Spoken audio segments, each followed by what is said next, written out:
So usually I'd be saying good afternoon, but today I get to say good morning. We're doing Yappy Hour a little early today, so in honor of that, we're drinking Bloody Marys instead of wine. It is not a very strong Bloody Mary, I promise. It's before noon, we don't need to get crazy, but I might not know much about wine, but I do know a lot about a Bloody Mary. So if you are a Bloody Mary person as well, let me give you a couple of suggestions.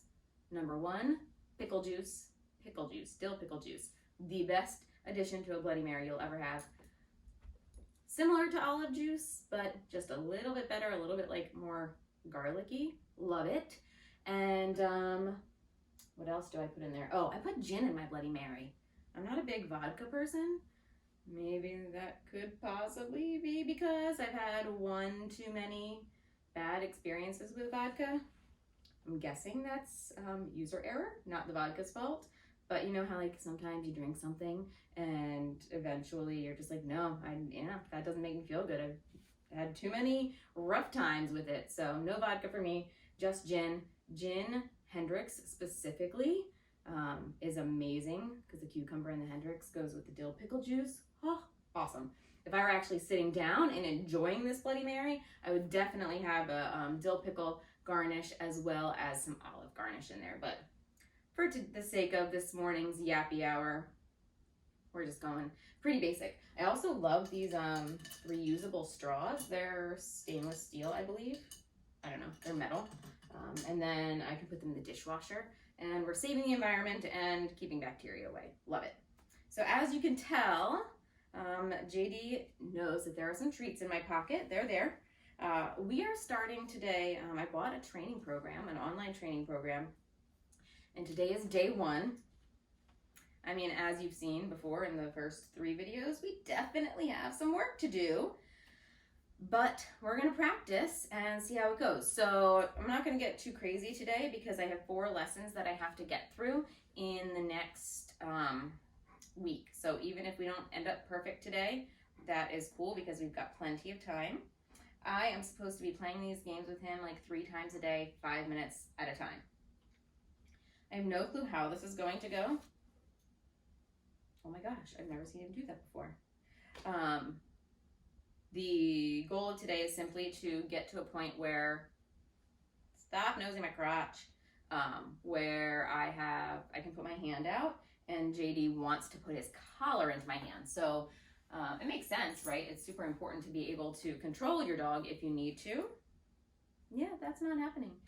So being able to grab his collar and kind of get him to follow my lead when I do so is amazing. He loves these paw rubs. He'll sit here and stare at you. I think he just wants the attention. We're really lucky, I think, or not, I don't know, that JD's number 1 and number 2 distractions are food and us.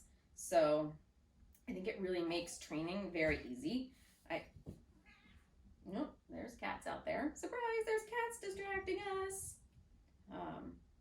So like a lot of times the videos that I was watching were saying to keep your dog on a leash. I don't think we're gonna need that, but I guess we'll learn if we don't. But he's pretty much been following me around for the past 20 minutes.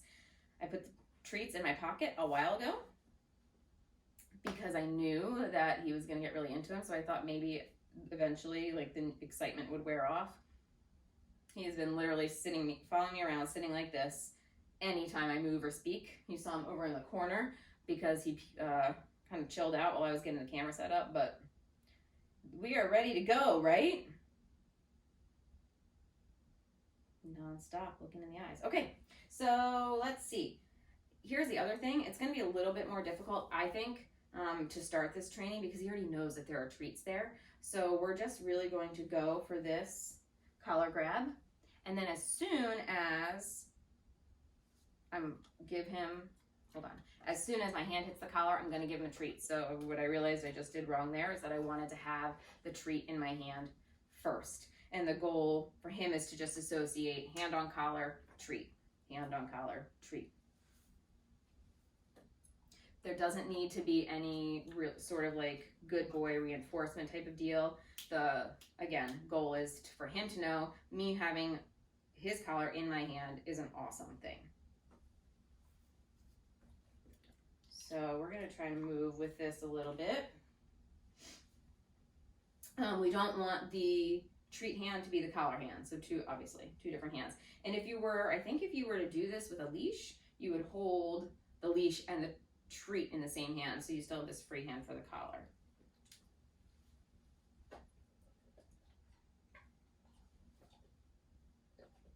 Yeah, he's just staring at it.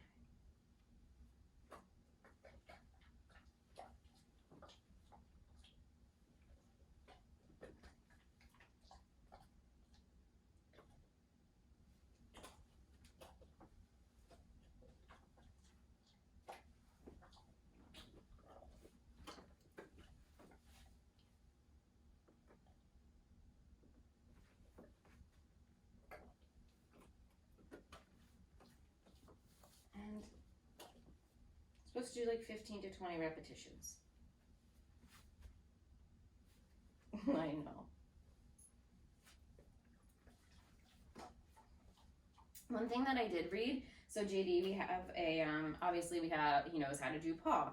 And so one thing that I did read is that if you put your hand down there and he tries to do something else, I need to change my body language. So he might be a little bit more aware of the nuances to our body language than even we are. So he thinks I'm asking for a paw.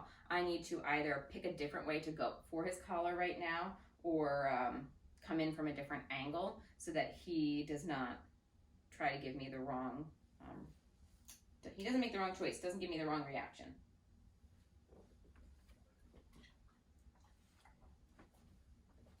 Yeah, that was a little, oh, sorry. That was a little bit better. So I didn't grab my treat in time there, I don't think.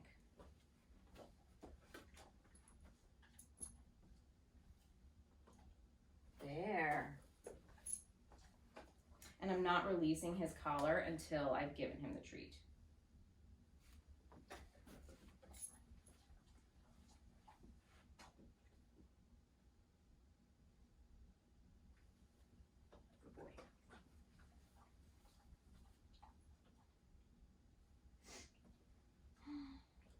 Good boy. Good boy. It's so hard not to praise him. Now he's actually really like kind of, I don't know if he's putting his collar in my hand, or yeah, his collar in my hand, because he's looking for the, kind of reaching around to look for the treat, so.